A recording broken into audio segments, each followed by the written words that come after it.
What's up, my fellow nerds? It's the Office Nerd here, and in today's video, I'll be doing my full Call of Duty Modern Warfare 3 campaign review. We got some gameplay in the background from the campaign. Now let's dive right in. Spoiler warning, it's bad. Seriously though, there are going to be some story spoilers ahead, so if you don't want to hear about those, I'd hop out now. Alright, let's get right into it. They brought back great characters like Laswell, Alex, Farah, Soap, Gaz, Ghost, Captain Price. However, they're missing some fan favorites from Modern Warfare 2 2022, like Alejandro, Rodolfo, Valeria. I was wondering where they were at.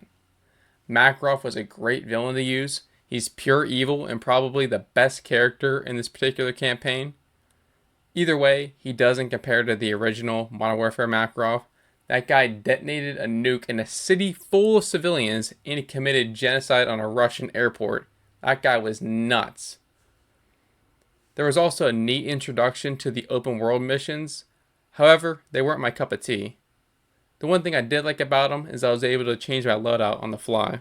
Another good thing that they've been doing in the past couple of games is after completing missions, you get in-game items from the multiplayer. And I really enjoy that, even if it's just little things like emblems or cosmetics for my gun. I'll take anything I can get. Alright, now let's get into the bad. And there's a lot of bad. Nothing great stands out in terms of gameplay.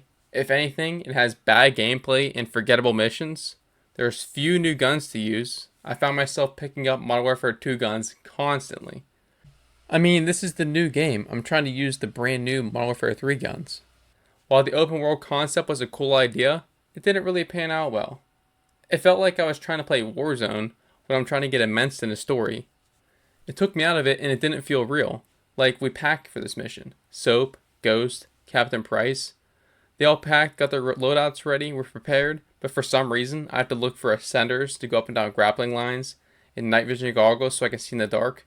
It just didn't make any sense. It's just about impossible to do a mission full stealth. I'm sure some people could do it, but I had a really hard time. The only time I was close was during the payload mission in the grass, and even then I had to clean up a few enemies going loud. Another thing is there's no real sniper mission. I mean, Call of Duty's known for their sniper missions in campaign, and there was nothing like that in here. There might have been a mission where you use a scope on a marksman rifle or a battle rifle, but nothing like that true Call of Duty sniper mission. I felt like I was on my own most of the time. NPCs did no work at all. I know COD NPCs in the campaign usually don't do much work, but I felt like I was doing all of the work all the time. One thing I remember is during the Flashpoint mission, we capture Makarov and we had to push him out the airport. I'm playing as Soap. I had to push Makarov along. When bad guys show up, I have to fight the bad guys while Captain Price just stands next to Makarov. He's like, "Go get him, Soap." Like, you're not doing anything. You're not being helpful. It was just so annoying. I had a bug during one of the final cutscenes, and the characters were talking over each other and repeating themselves, and it really took me out of it. The storytelling is confusing and doesn't make sense most of the time. The flashback mission where you go back and capture Makarov is the 8th mission, and it really threw me off. They just put it in a weird place, it just didn't make sense to me. It made it really confusing. It probably should have been something shown a little bit earlier. Also, this campaign is full of plot holes. Like the Russian military base got hit with chemical weapons, but flights at the airport are still happening? That doesn't make any sense. Then what happens right after? The no Russian plane terrorist attack happens. They even show it on the news at the airport that the military base was just blown up by chemical weapons. I think we should shut some flights down. It just didn't make any sense to me. I also didn't like how Commander Graves came back from Shadow Company. He's a really cool character and his team is dope, but it felt rushed to bring him back. Especially since they did it during the Modern Warfare 2 raids, and not a lot of people play that, including me. What also didn't make sense was Shepard being captured by Russians. The guy is a 3-star general, yet he's captured by the Russians.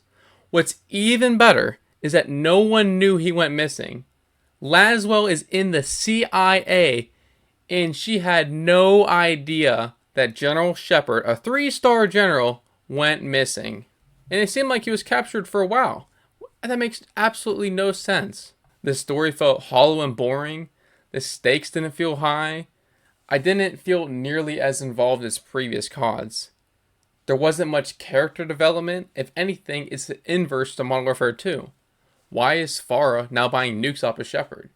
Maybe this is something they introduced in the Modern Warfare 2 raids, but I didn't play them, so I have no idea what's going on. She was mad at her brother in Modern Warfare 2019 for getting chemical weapons. These aren't chemical weapons, but either way, you shouldn't be buying nukes off a shady guy. There wasn't much emotion displayed from these characters, especially when Soap dies. It's almost like Task Force 141 didn't really care.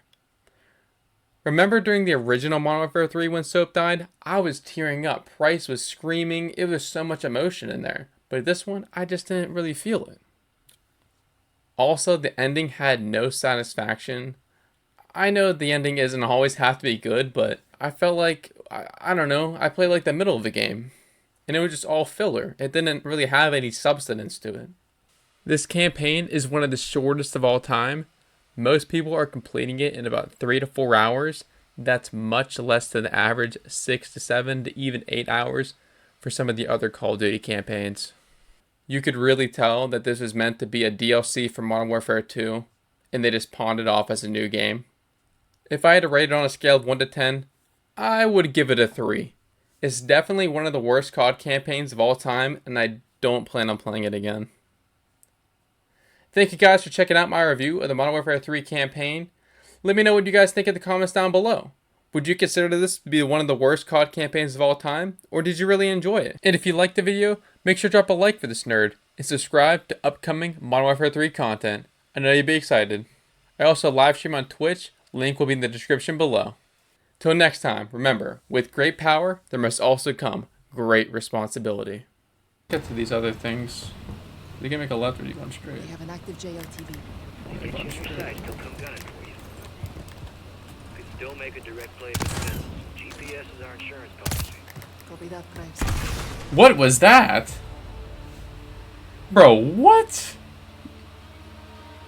You're gonna be quoting Martin Luther King on that? Like, I didn't do... What?